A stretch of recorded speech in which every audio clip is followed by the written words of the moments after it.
Wait. Let's let Connor say this. Who would you talk to? What's going on? That's absolutely amazing. That kid just did it better than I've been doing it for years in one shot. Hey, who'd you talk to? What's going on? It is me, Mike Lepre, King Michael. This is Legit Paranormal, brought to you by legitpodcast.com. Whew. I haven't been on in weeks. It's been weeks since I've been on this. I think it was before the Bigfoot Con, to be completely honest. I'm not 100%, but it's been a long time. And speaking of a long time, let's bring on Genius Kev. What's up, Kev? Hey, what's going on, King? I want to start by wishing your wife, Nikki, a happy birthday. She will not be getting a present from me this year because I got you out of her hair for 4 days for Bigfoot Con. So tell her we're even. Yeah, that's true. That's close enough. Yeah, exactly. It is close enough. You know what I mean? So, Kev, have you missed me? I'm back here in Arnold's. Gonna jump the shark.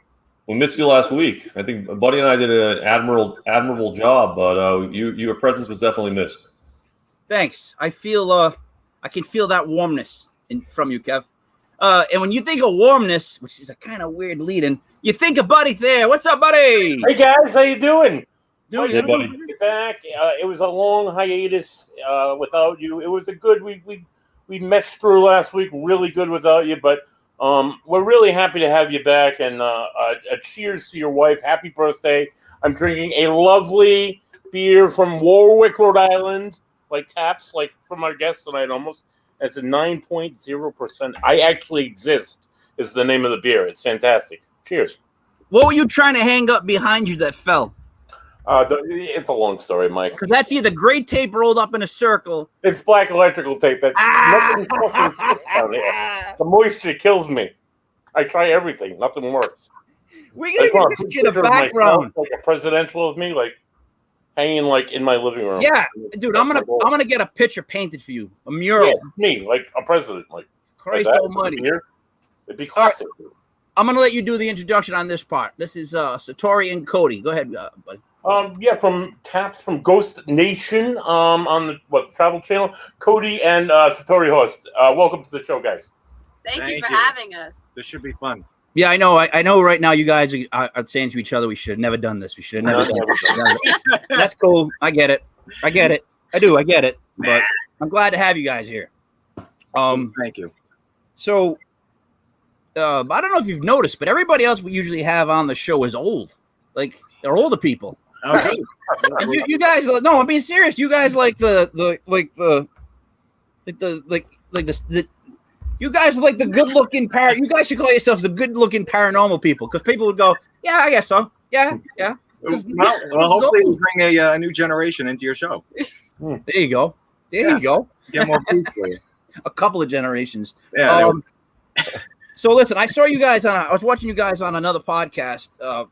What I thought was great about that was that he didn't let Cody speak for like 7 or 8 minutes. Just they didn't even let him talk. He was just smiling, and he hung in there. He hung in there. Let me just say that. You know what I mean? And first of all, is it Cody Ray or is it just Cody? Cody. You can call me Cody. All right, because you feeling that, right? Like Cody Ray. I was gonna be like, yeah, all right, Cody Ray. It's up to whatever people want to call themselves. But like, I got a friend named David. I only call him Dave. All right, wait a minute. Yeah. Not to get off track. The other thing was the other show actually started with the gentleman's beard. It was hilarious. I was loving it, and you guys still hung in there. So I'm really glad to have you guys, because Kev, they're troopers, is what I'm trying to say. Troopers. Yeah, I've done it a few times. We hang in there. So Satori, you grew up with this in the family. Cody, you grew up Catholic, like we did. Sorry. Yeah. I apologize. Not cold. Yeah. So here's the question that I want to ask, because, all right, when we were growing up, we listened to the old Italian nanas. Like, they were the ones who seemed to know the stuff, right? Yes. They were the ones who told us what they knew. But now, Satori, having it in the family, like, if I had a family member that was deeply involved in this, I wouldn't have that family member. That's how nervous I get when it comes to stuff. Like, I like hosting this show, and we're going on a haunted ship next week, and, that kind of stuff. But I try to pretend like I see nothing, and I don't want to see nothing. I've always said I don't want to be somebody who sees stuff. So that's normal in your family, I guess. But Cody, in a Catholic family, how does that, like, give me that? How's that start? And what are they thinking? What are the older people thinking about you? Exactly. So yeah, the house I grew up in, which was haunted, my grandparents lived on the first floor, and my grandfather came from Italy. I mean, he came over on the boat, and my parents and myself, I was an only child, live on the second floor, and my grandfather, and my grandmother both were very, not into the paranormal, but definitely believed in angels and demons and things like that, of course. But my mom, it was her parents that lived under us. My mom's side is the Italian side. And, she was very big into Halloween, thankfully. Usually the biggest decorated house on the block. So, that was kind of my in to doing this type of stuff with my family. And the part that our house was active, I mean, everybody was experiencing stuff, including my grandparents, but they would try to find a more rational explanation and just kind of brush it off if they couldn't figure it out. We'd be on the first floor, nobody would be on the second floor, and thinking somebody had broken in, running up and down the hallways and stuff like that, doors opening and closing. So they just kind of wouldn't talk about it. Towards the end of my grandfather's life, we're big collectors into objects that, are claimed to be haunted. One of the first objects we got belonged to my grandfather, the same one that lived with me, the Italian. And it's been passed down in his family, belonging to his great grandfather. And when he was on his deathbed, which would be my great great grandfather, he claimed that this painting of Christ that he prayed to every night started talking to him and telling him that everything was going to be okay when he crossed over, and he had nothing to worry about. And it really calmed him down, because I guess he was very afraid of passing away. And the same thing with my grandfather. He used to pray to this every night, and when he was starting to get to the end of his life, the same thing. He claimed that he had a conversation with Christ, and that really calmed him down. So now I have the painting, and it's hanging up right to my right over here, actually.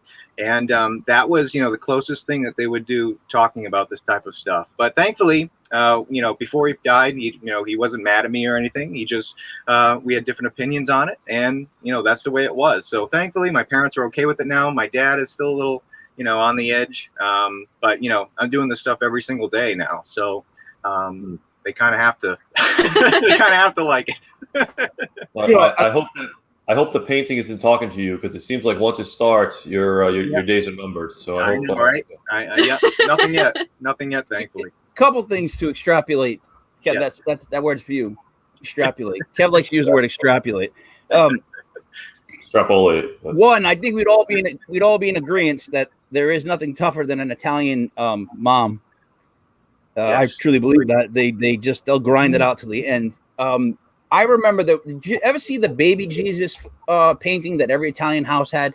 Oh yeah, it's that same baby Jesus face. Yeah. I can't explain it. Yes. Yeah. So then, all right. So then you get that side of it.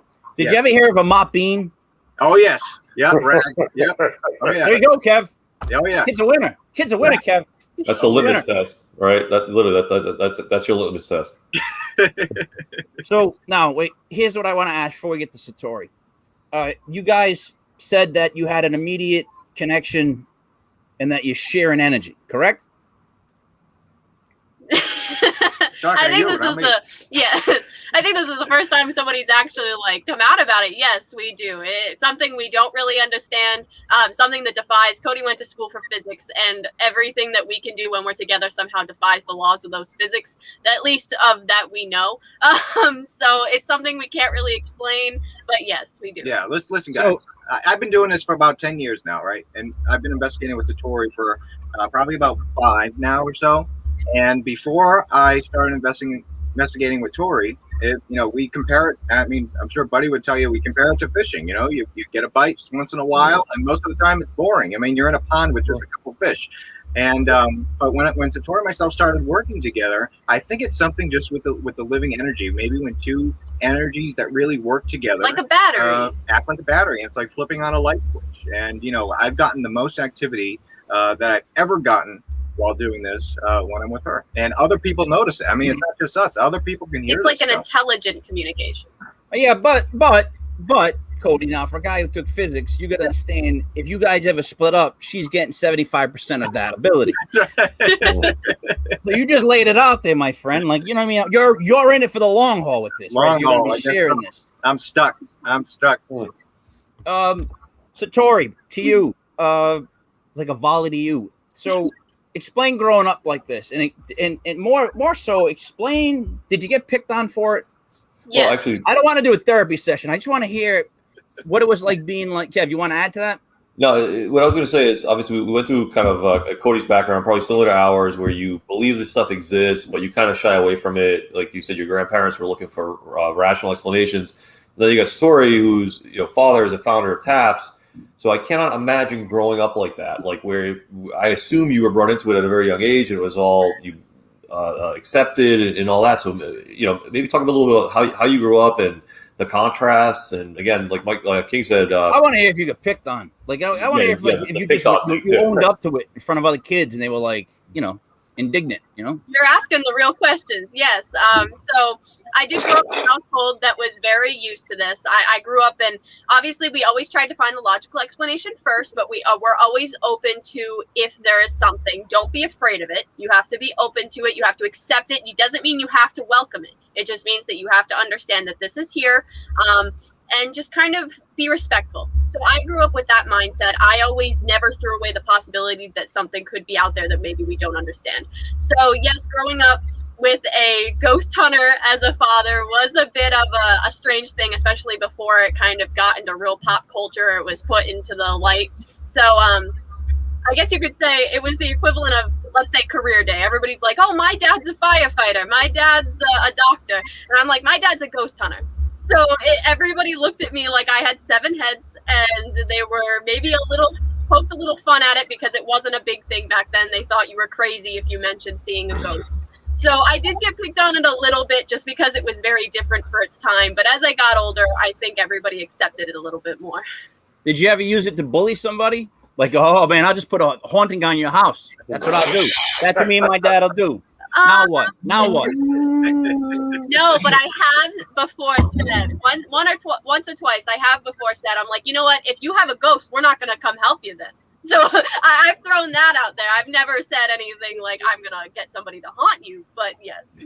See, then at the end you have to end it with, and by the way, you have a ghost. A little bit of just throw that in there.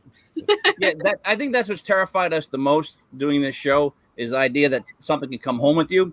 Mm. So that's what really has got me spooked, because like going on this ship, the speech I'm going to give after we're off the ship is going to last like 45 minutes, buddy. I'm going to have a priest, a rabbi, anything I can get a hold of. Just come on down. Help me out with this one, because nothing's coming home with me. Something comes home with me from that ship. Everybody on this show pays, not you guys. You're all going to pay for it. All right. So when you guys meet, because this is to me more, I think, and by the way, I think the Paranormal Couple, perfect name, like perfect. The marketing aspect of it, you guys are on point. You're very tight with your graphics. I'm enjoying it. I really am. I'm liking the idea of it. So let me ask this. You guys meet. How'd you guys meet? Where were you? Do you want to go into this? So like I said, I was a part of TAPS before Satori, actually. Then when she decided to really take an interest in it, in the part of investigating inside of a residential home and actual team investigations, I volunteered to pick her up on her first case. And I said, I called her up. I was like, hey, I'm going to be going by your house. He wasn't. And I'll come pick you up. And I picked her up. And the first case that we went on was very active. I mean, we were paired up together, and it was active, but we didn't know that it was only when we were together. And then the next, we just thought it was an active location, and everybody that on the rest of the team is like, okay, this was a cool place. And then the next time, next investigation, the same stuff happens, only when they pair us together. And they're starting to notice this every single time we go out, and we're starting to notice this as well.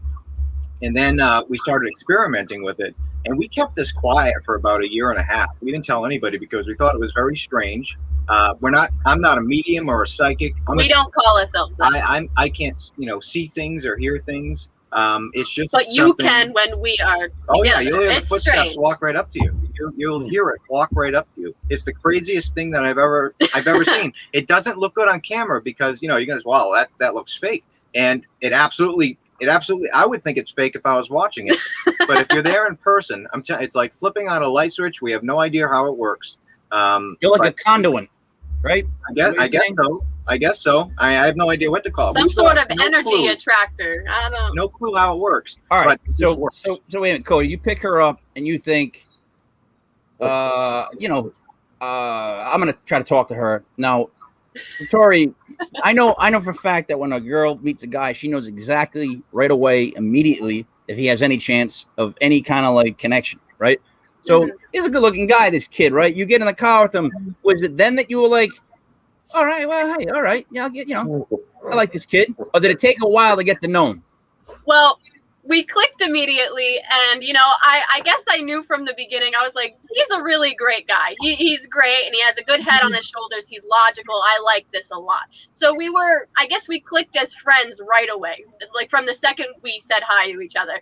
And then from there, after a couple months, I was just like, maybe this is something here, because it was just we were clicking so well. I mean, we were at the point where we finish each other's sentences without even talking. Like, I'll walk in the room and finish the sentence without even knowing what he was talking about. So then from there, we were just like, this is a little strange. And then I guess you could say, I don't know, how long was it before we started dating? Like 6 months? It's all a blur now. I don't know. Something like that. Keep in mind, though, and I've been in a relationship it's going to be like forever, I think, next year.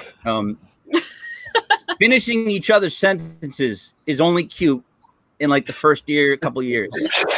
Go 15 years in, and someone's finishing your sentences, and you tell me if it's cute.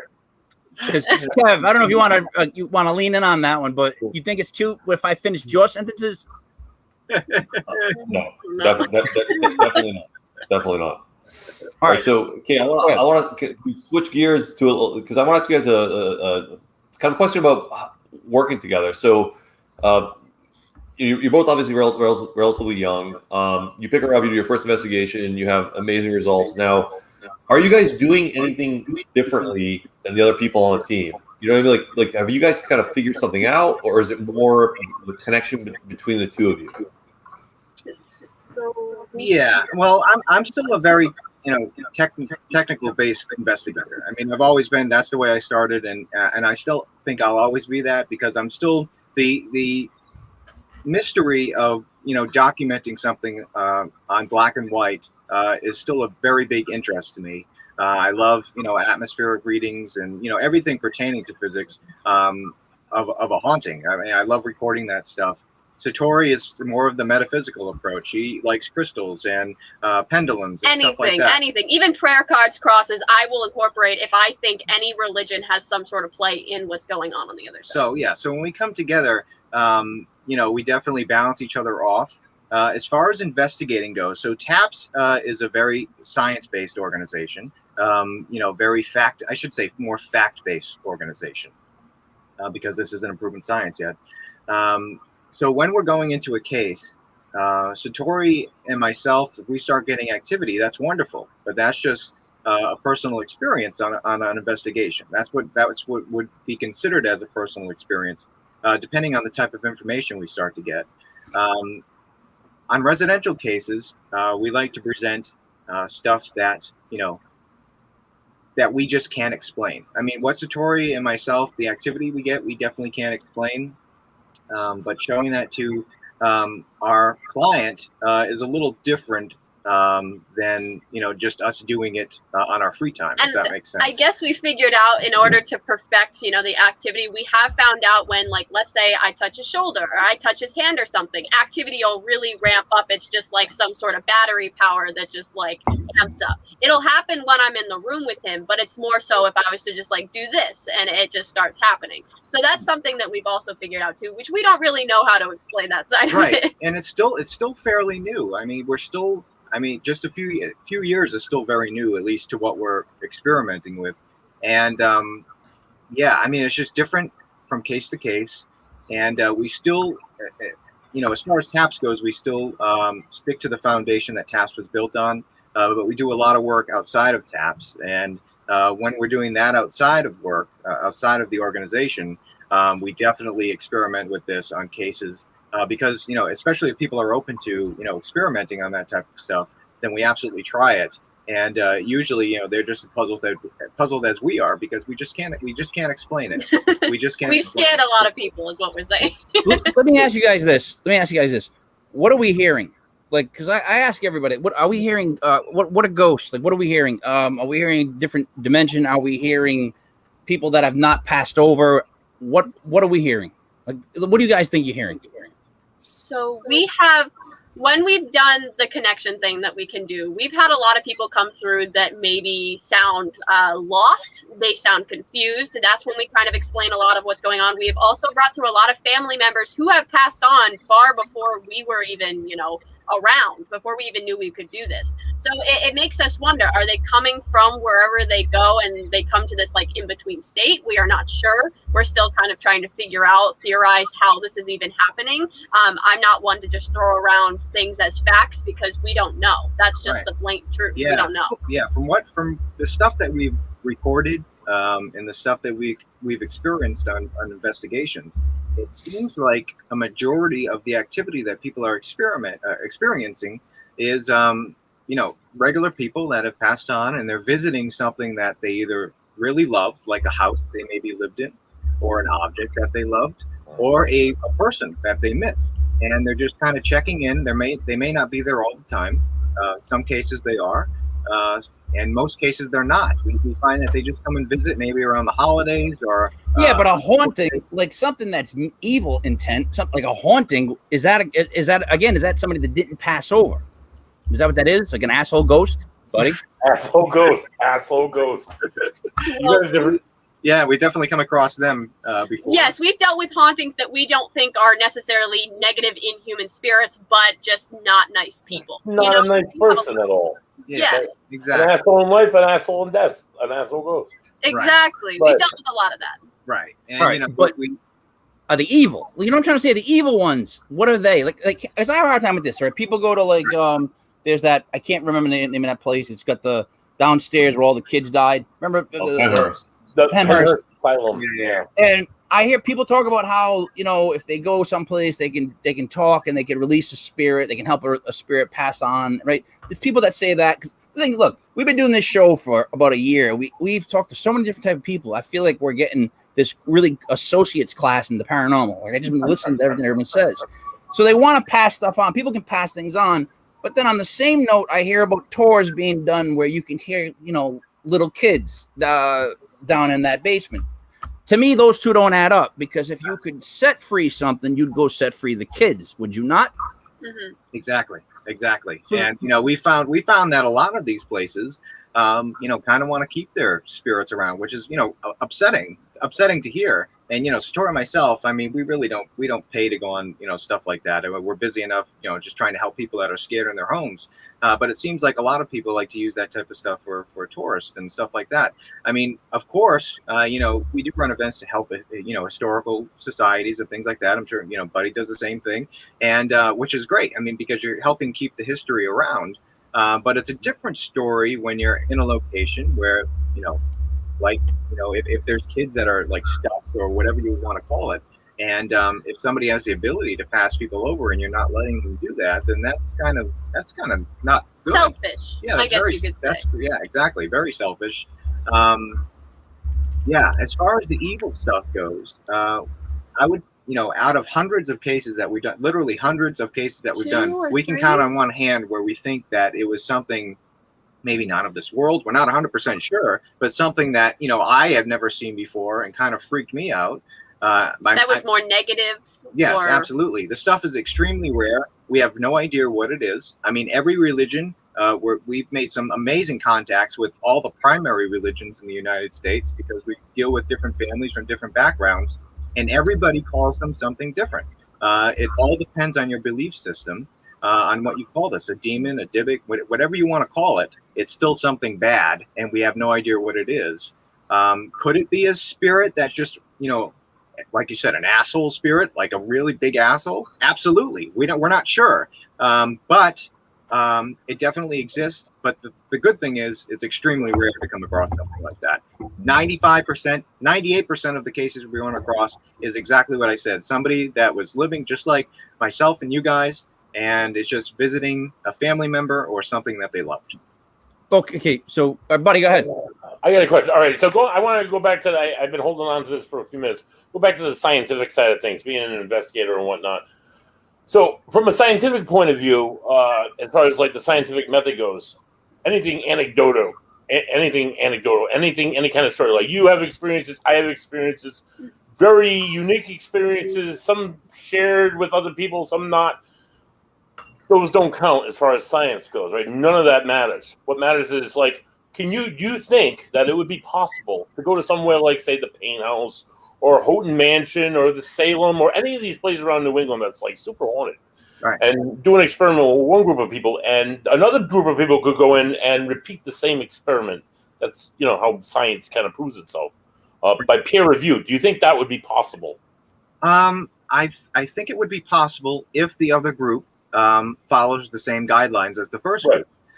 Everything's the same. Right, everything's exactly the same, and you have to use. So a lot of the groups today, they use equipment that isn't data logging any of its findings, which I think is useless. I mean, if you're going to use a piece of equipment that just lights up and beeps, that's great for a personal experience. More of the thrill seeker ghost hunter. I mean, I have all that stuff as well. I mean, it's still fun to use.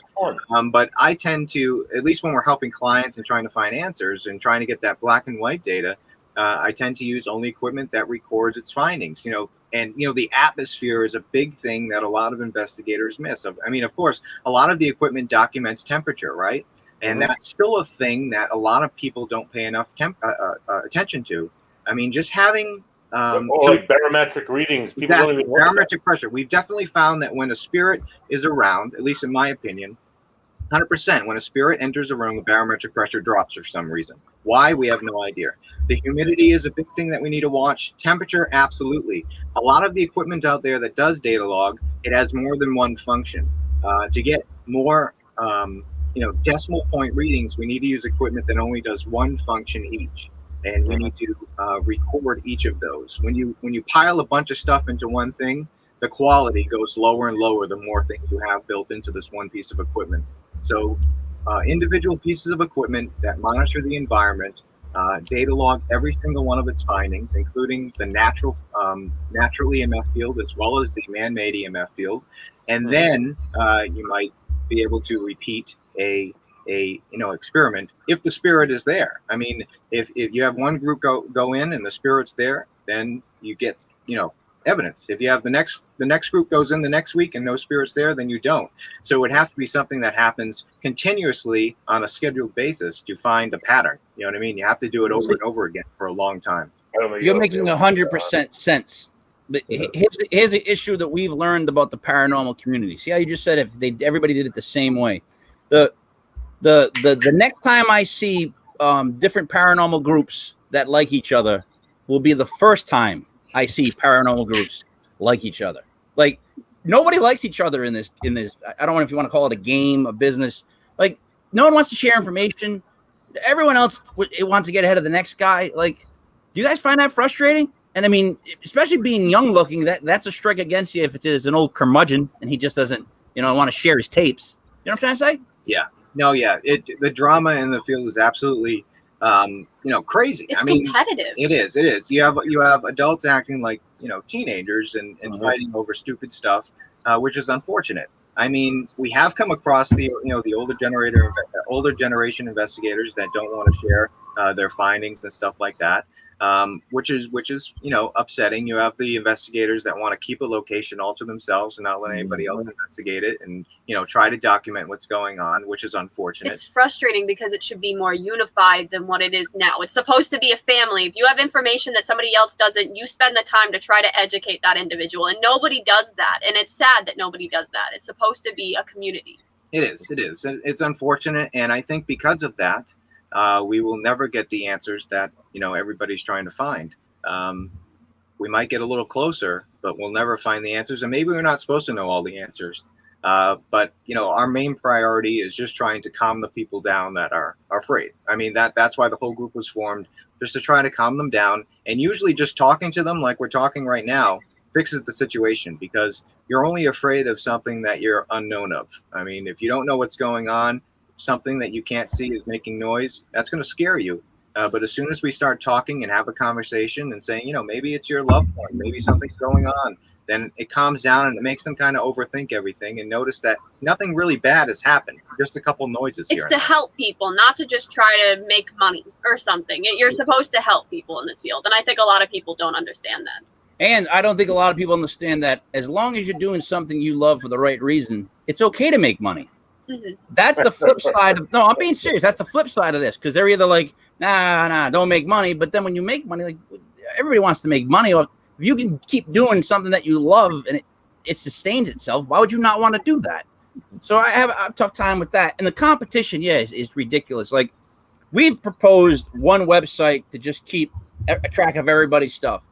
And everyone's like, I don't, it's like, if you just put your information together and compile it, it would probably be better for everybody. Like, as far as like knowing the area and stuff like that. Kev, you agree with me on this? Yeah. We've talked about that before, and we also understand the other side of it. It's hard. Everyone uses different techniques. What qualifies as something that should be entered into the database, and what are you recording, and all that stuff. But like the easy example of something similar is like MUFON, where you get the UFO sightings all go into the same place. And maybe this is like still, maybe it's easier to say I saw something than it is to describe a paranormal event, and it'll evolve, and eventually you'll get there. But it is, from an outsider looking in, what you said, Cody, a little while back.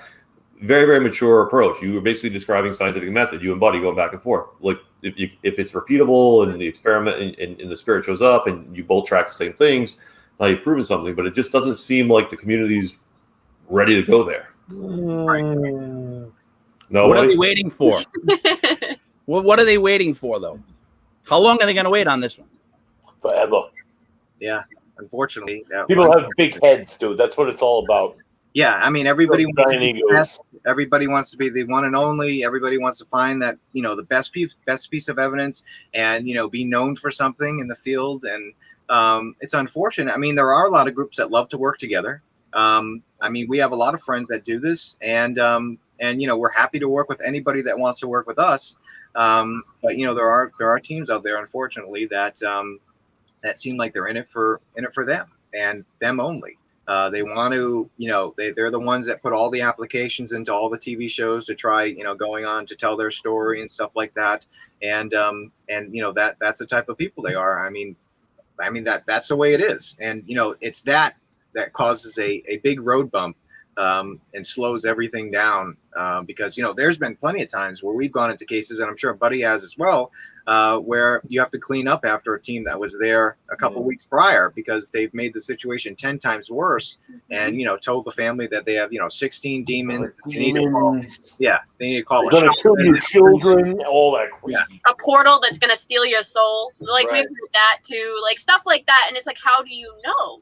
And then we have to go in and try to calm these people down because they think that the worst of the worst is happening to them. Yeah. Yep. Wow. Kev, Yeah, so, before you talk, we could do a show where we only hunted Italian ghosts. we bring some sauce with us. Oh, right? Yeah. We chop the onions and we're spraying like gray flannel, and then we find them. Just keep that in mind, and then go ahead. What were you going to say? I'm not quite sure to follow that, but my original question was going to be: it sounds like you two put a lot of sort of effort into helping people, like home cases, and we've had other people on the show that seem more focused with kind of the paranormal bucket list. Like, I want to go to Penhurst, I want to go to Lizzie Borden House, I want to go to the Houghton Mansion, like Buddy said, and so on and so forth. And I guess, where do you guys kind of sit on all that? And there's not a right answer. I'm just kind of curious on where you guys sit on that, the bucket list versus helping.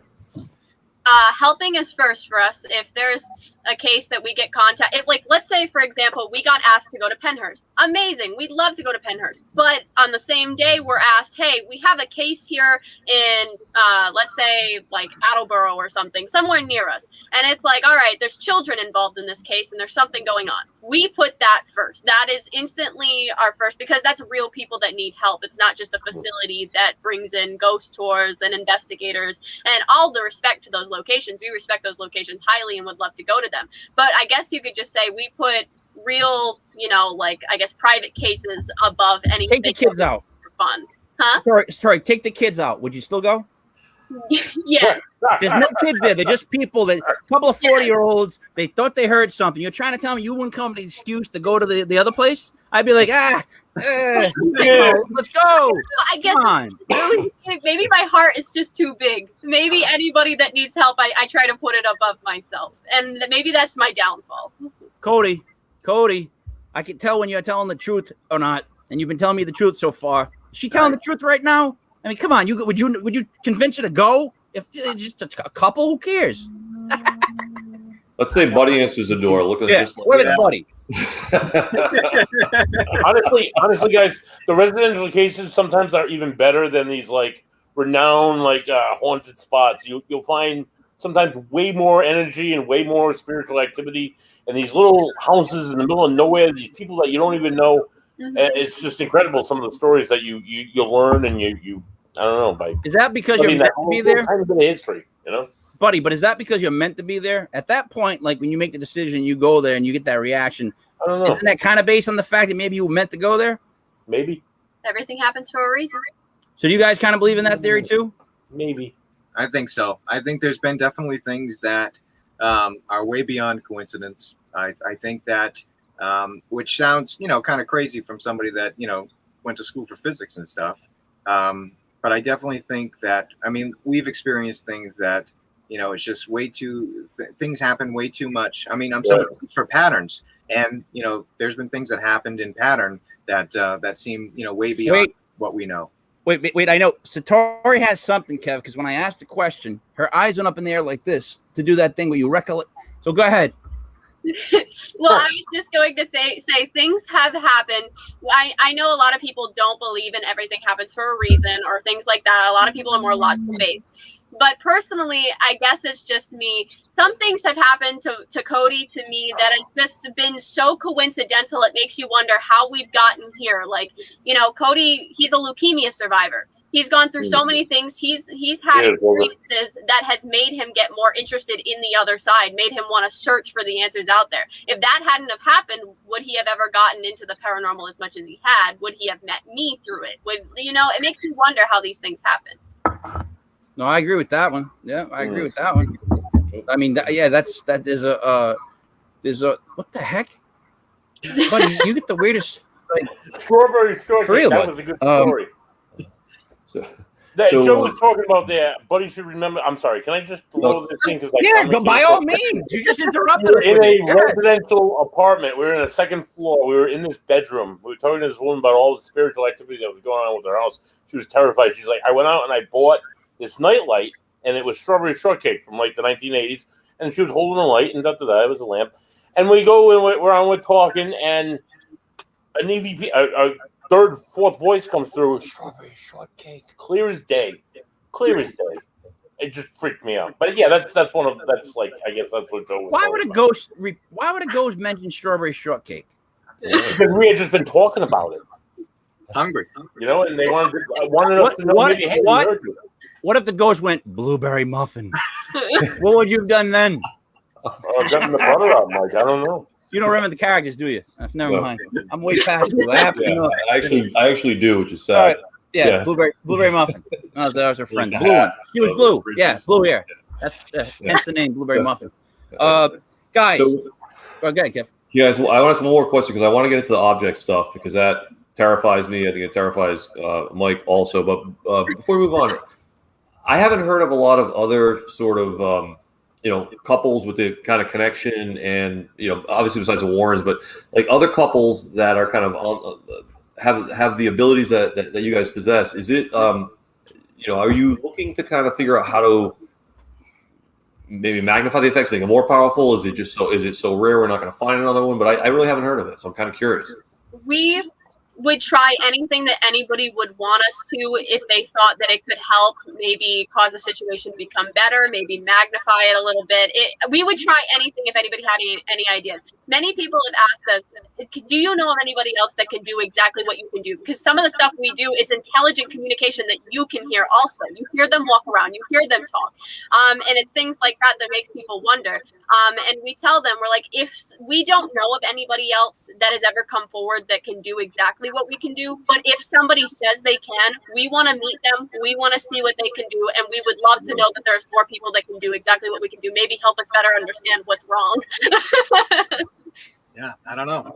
Maybe Ed and Lorraine. Thankfully we're good friends with the Warren family. We have many conversations with Judy or their daughter and stuff like that. We're actually doing an event with them in a couple weeks, and maybe they were a couple that was the same way. I mean, when certain energies meet. I mean, have you ever walked into, let's say you walk into a bar or a store, right, and you have this feeling that something bad is about to happen. There's going to be a fight that breaks out, and then boom, a fight breaks out, and you're like, whoa, that's crazy. I knew that was going to happen. Or the phone, the phone's going to ring. Boom, the phone rings. I think there's just something that we just don't understand. I think we all have it. And I think when you're around certain people, a certain crowd, and you'll find this if you investigate, especially with a group of people, depending on the group of people that you're with, sometimes you get better results. I think just when certain living energies mix, and sometimes you have that perfect match, I think it just elevates things to another level that we just don't understand. You see, yeah. So I that makes a lot of sense. Again. So touche. I always think of it as that you can, wherever we go next, the whole energy keep moving. Wherever we go next, I'm hoping that we can look back on our family. Like that's where I come in. Like, because I was saying this something before. If I don't get to know my kids in the next level, I don't want to go to that level. Like I really don't. Like I wouldn't want to be there. And they're like, oh no, you're like, I had it explained to me. We're all grapes on a thing of grapes, on a branch. What Kev, what do they call branch of grapes or thing of grapes? Vine. No, I don't. You call it that, all right? Vine of grapes. And you play different roles, and you play different roles in different people's lives in different times. And I'm like, all right, that makes sense. We're all grouped together. But do I still get to know my kids? So my biggest question is, I've always asked everybody, is in the next life or wherever we think we pass, because I feel like that's what these spirits are. How do you guys feel about the whole knowing your family? Are you in touch with your family? Like, your family's there? Because that's the most comforting thing I think you could ever tell people, is that, like, I know that I talk to my family, because then people are going to want to know more about that, because we all hope that. Yes, 100%. And we have so much evidence to suggest that even if you didn't know somebody, like let's say you have grandkids that you never met in the future, we've had evidence to suggest and EVPs and all this evidence just to say they're there. They know you whether you knew them while they were around. You know what I mean? So there's so much evidence to suggest family does come back. Family does see what you're doing and watches over you. Absolutely. We recently did a case where a name came through for a gentleman that actually Satori is related to, Antoinette. We're like, what the heck is that? And he's like, what the heck is that? And, who's that? And ends up calling his mom or something. And it's like, oh, that's your great grandmother, or that's your grandmother that you never met. And we're like, okay, well, that makes sense.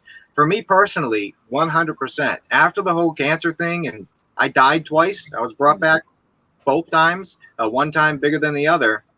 When that happened, just that's a whole hour story in itself. But to condense it down, I remember looking at myself, big flash. I was watching everything that was happening to me around me. They forgot to hook a heart monitor up to me, so they weren't aware that what had happened. And another big flash, and I saw it looked like a family photo on a conveyor belt, and they were just waving all with their right hands. Some of them I recognized as family members. Some of them I had no idea who they were. Looked like a family photograph gliding towards me, and I remember trying to lift my hand to wave back. I couldn't wave back. And I was like, listen, I'm sorry, I can't wave back. And I was like, they weren't talking to me at all. And as soon as I said that, another bright flash, I felt I was gliding back down and landed back on the bed or whatever I was. Took me a couple hours to wake up. I was just paralyzed. And from that moment on, they didn't believe me when I woke up until I started repeating that. Oh, you have a BlackBerry phone. You just got a new BlackBerry phone. You keep it on your left pocket. I heard you talking about it while I was watching myself. And you were using these special scissors that had the bend in the end of it. I told the steps one after the other. And then they believed me. And from that point on, I believe the whole point of me investigating switched from trying to figure out if there's life after death to knowing that there's life after death and trying to help people and just document it as much as I could. 100%. So in a weird way, so there's that term, memento mori. It's a Stoic term. It means to always remember that you're going to die. And like once you are like 100% with that, life is just easy. Yes. In other words, it's like everything else is just like you're not going to have any of it. So it's just if you always keep that in mind, it keeps you grounded. And it sounds like you had an awakening like that where you seem like you have a cooler vibe with it, right? You're not as worried about this whole thing. Exactly. I mean, it wasn't a scary experience at all. You know, I mean, it could be tossed up that it was hallucination and stuff like that. But some of the people I didn't recognize, I ended up picking out in photo books randomly and saying, oh, this person. I described a dress. That was the dress that the person was buried in. My great grandmother. Things that I shouldn't have known. I definitely believe that your family's waiting for you, and we have so many reports from hospice nurses and things like that of everybody right before their the last moments, seeing their wife that has passed on, or their parents coming and waiting for them.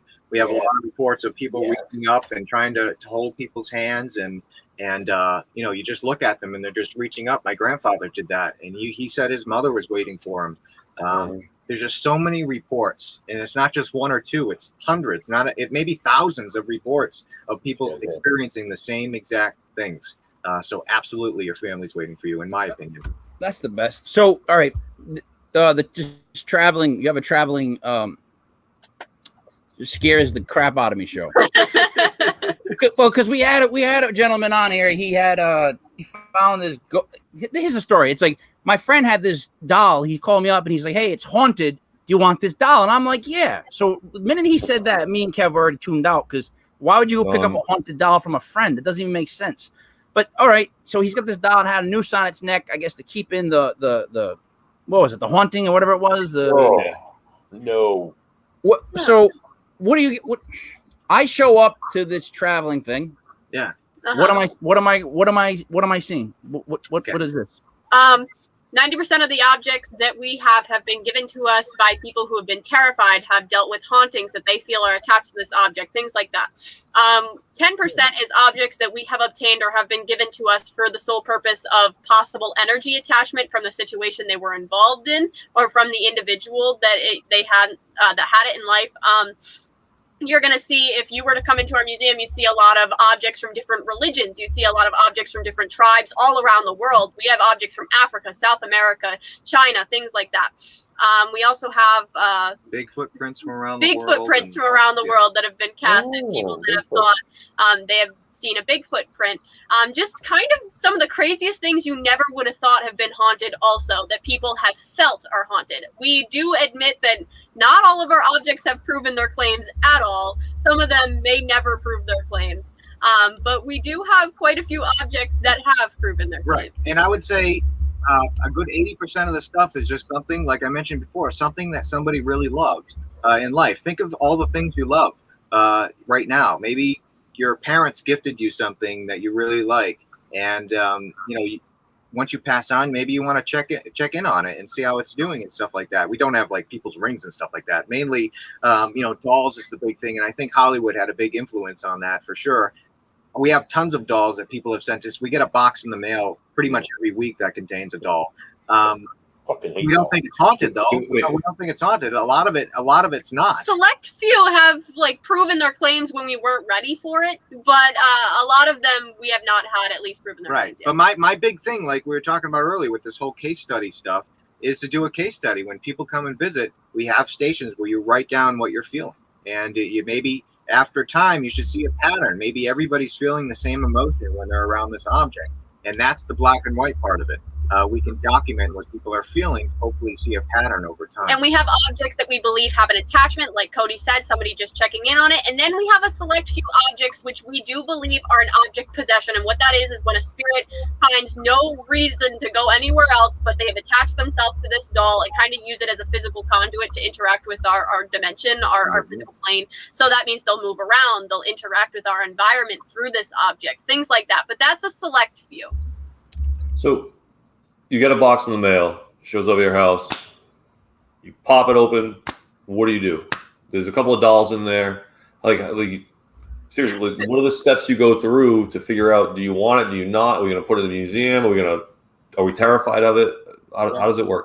I'll let Tori explain this, but the first thing is we try not getting the object at all. There's a lot That's what I'm saying. I'm wondering about that over here. Like, why are we opening boxes to begin with? Right. What kind of jerk? What kind of jerk would send you a doll that was haunted in the mail and be like, "Hey, by the way, good luck opening that package." Like, right.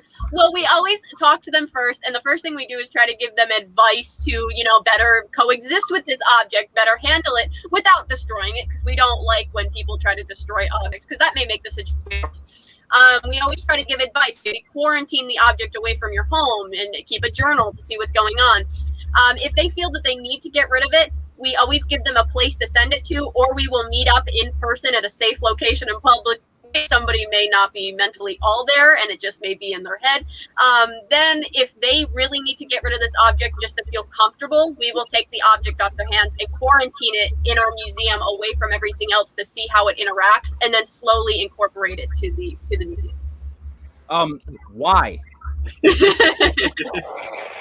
Some people have to do it, that's for sure. No, but really, why take that into your house? Right. So so it's definitely separated from our living space. I definitely wouldn't keep this stuff in my bedroom. I mean, I don't think any of this stuff is good to have around you 24/7 for sure. It's not for everybody. I mean, you have to like Mike, I wouldn't recommend that you collect stuff, because it seems like your guard is very down because you're very scared of this stuff. I collect sports stuff. Right. There you go. I have a whole sports collection hobby, too. yes. Love sports. Absolutely. But especially when you go on your investigation, we find that your intentions mean everything. You have to make sure that you feel good. If we want to, hold an object or have an object in front of us, we need to make sure that we feel, inside that we are 100%, nothing's going to happen to us. And that's worked for us so far. It's definitely worked for us. Why do we have this stuff? Because we started doing a lot of cases that people didn't want this stuff anymore. And, a lot of this stuff was family heirlooms that was passed down in their family, and they didn't want to throw it away or get rid of it. They wanted to give it to somebody that they could trust. So maybe someday in the future, if they ever needed it back for some reason, that they could call them and we give it back. But till this day, we have over 300 objects in the museum, and nobody has called to get it back. And we can't approach this topic like a scared, a dog in the corner or something. You know what I mean? You have to approach it very, put your foot down. So whenever we get an object, we always give this whole spiel. We're like, we respect you. We got you out of this situation. We want you to respect us in return. We have a mutual understanding here. Don't cause havoc on the other side of the house. You can come here, you can go wherever you need to go, but you're not allowed to go anywhere else. We give them this whole spiel and kind of put our foot down and be stern, because you can't be afraid of these things. You have to put your foot down. If you're afraid of it, then what's the point of owning it? It's almost like it's owning you. So that's how we approach the situation. Right, yeah. Dealing with an object is very similar to dealing with going into a client's house. I mean, it's pretty much the same situation. Haunted objects are rare, just like a haunting is rare. A true haunting is very rare. Like Satori said in the beginning, we have over 300 objects. Are all of them haunted? No, I don't believe so. Maybe somebody else, with their, energy may affect differently around these things. Everybody's different. Personally, I don't think everything is haunted or has an attachment, but 90% of the stuff that we have isn't bad. I truly believe that's just family that's checking in on. But it's made 100% of the people we have helped happy taking these objects. It makes them feel better for sure. So, have you ever taken in an object? Have you ever taken in an object that maybe affected one of you in a negative way, but like the other didn't see it until like maybe their personality changed? Like for some reason, this thing found more of an attachment to Cody, and Story, you're like, well, what's going on? You seem a little bit off. Like, has there ever been like a scenario like that? Not really. I mean, if anything, maybe one of us will feel something a little more intense to this object than another, because we have objects that are from situations where a lot of people have passed away in one situation. So we have these objects, and I may feel like, oh, I feel really sad off of this object, and Cody just may be like, I don't feel anything off of this object. That's the only time we'll really experience that. We have taken objects that have dramatically affected people's moods, and when we've taken these objects off their hands, they've become completely normal people. They've gotten their lives back on track. That's pretty much the closest. Yeah, I've also noticed this psychological effect that happens to people when they think they have a haunted object. Like there's this Robert the doll, a very famous doll that, the Chucky movies were based off of this doll down in Florida. It's in a museum, and a lot of people that visit this doll, when they leave, they claim that, they have a lot of bad luck that follows after. When in reality, I think most cases of this is just you're having a string of bad luck. And because that thought of you possibly having bad luck after visiting this doll is in your head, you're starting to blame everything that goes bad in your life on this object, because that's what happens. And you think, oh, I'm doomed, until you write a letter to Robert apologizing, and then magically everything goes away. Is Robert haunted? Possibly. I've never investigated the case. Does it affect hundreds of people? Possibly, I'm not sure. But we have noticed. We definitely noticed this psychological effect that happens, and thankfully, we have contacts with professional psychologists that we can call on if somebody has an object that we think might be, a little, on the edge of our reality for sure. I got a question for you guys when it comes to haunted objects. All right. So I have an object. It sits maybe 20, maybe 15 feet to my right here. It's about yay big. I've had this object in my possession for about 20 years. Get it? It belonged to my grandfather before I owned it. My grandfather got it from a guy he used to work with. Long story short, the guy he used to work with, his father was a hitman for the patriarchal crime family here in New England, here in Rhode Island and Massachusetts. This object is that man's father, who was the hitman. It's his billy club. Now, holding this thing, I've had this in my possession for years and years. I've never had an experience with this thing, even though it probably took countless lives. I'll get it for you in a second. I'll show you guys in a second. I picked it up not too long ago to move it, and I got this rash of like incredible sadness and pain, and like, oh my god, like I was like, I would look at it and I would not want to see it, so I'd throw a shirt over it or something. Like it, like suddenly, after having it for years and years, it never bothered me. And then I touch it, and it's right over there, and it creeps me out wicked. We've noticed that quite often, actually. Why is that? Why has it never bothered me in 20 years? It never gave me a problem. Now I touch it. It makes me feel. Am I more open to it? Is that what it is? Is it me, or is it the billy club? It absolutely could be. I mean, it could be one of two things, in my opinion. We have brought in objects that haven't done anything for sometimes weeks, months, and even years. And then all of a sudden it just starts, doing stuff. It starts living up to the claims of the client. We find that sometimes when you bring something out of its original environment, sometimes it takes some time to acclimate. Some objects, they just start acting up right away. But usually we find that there's some sort of time frame of a space between activity when you move it from a different location. This is the object. This piece here is metal. It's rubbery. It bends. It just gives me the creeps holding it. Yeah, it looks creepy in your hand. I just want to. Couple things here, real quick, buddy. One, a long story short means you just get to the point and you say the question and you get out of there. I don't know if we're all in agreement what a long story short is, but that's what they usually mean by that. Second of all, it's odd because I have family that I know may have held that piece of black tiger. You know, tiger too. Michael, tiger. I'm being dead serious too, because like the patriarchal family was, in Rhode Island. My family was in Rhode Island. They're Italian. You know how that goes. Oh yeah, automatic on Federal Hill. Yep, exactly. My dad came from Federal. Bam. So are you guys? I'm nauseous now. I'm just nauseous. I just feel nauseous. You two guys. Wait, Buddy's saying something. He's talking about being nauseous. I just picked that up. Say it again. It makes me nauseous. It makes me sad. I feel like almost put it like away. Energy, It could very well be. It could be. I'm gonna put it down because. Yeah. I don't feel good about it. Like Cody said, it could be something that just kind of came out of the blue because you are open to this, or maybe your wall just kind of came down after a good amount of time, and once you've gotten close to this, it's just sort of started to happen. It's definitely, we found a lot of people that just think of it in their head, and it's just a psychological thing. It's consistent. So when it's something that's just out of the blue all of a sudden, that is paranormal or beyond our normal. Right. I mean, at one time I worked as a bouncer years ago. I used to carry this, and I had it on my person. Never gave me any problems. Never a second thought. I knew where it came from. I always knew where it came from. You never used it? Recently, it just you never used it? You never used it?